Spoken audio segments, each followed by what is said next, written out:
Good afternoon अस्सलामु आलैकुम रहमतुल्लाहि व बाराकातुहू। আজকের এই ফেয়ারওয়েল সেরেমনিতে উপস্থিত সম্মানিত সভাপতি মহাশয়, উপস্থিত দূর দূরান্ত থেকে আগত executive engineer, assistant executive engineer, অন্যান্যরা সবাইকে আমার অন্তঃস্থল থেকে অসংখ্য ধন্যবাদ জানাই।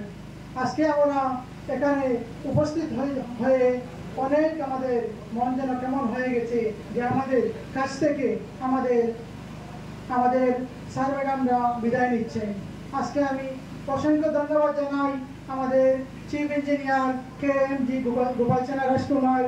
আমি যখন চিফ ইঞ্জিনিয়ার অফিসে ছিলাম তখন তিনি আমাদের সাথে এমনভাবে কথা বলতেন যাতে আমাদের মানে কাছের মানুষ বলে মনে হতো। আমরা অনেক ভালোবাসা পেয়েছি ওনার কাছ থেকে, এবং আমাদের আবুল কালাম স্যার ওনার কাছ থেকে অনেক ভালোবাসা পেয়েছি। তাই আমি বলার অনেক কিছু থাকলে আজকে আমি বলতে পারছি না। আমার অনেক বেদনা হচ্ছে তাদেরকে বিদায় দিতে। আজকে আমি সবাইকে এই মঞ্চ থেকে অসংখ্য ধন্যবাদ জানিয়ে আমার এই সংক্ষিপ্ত বক্তব্য এখানে শেষ করছি। ধন্যবাদ।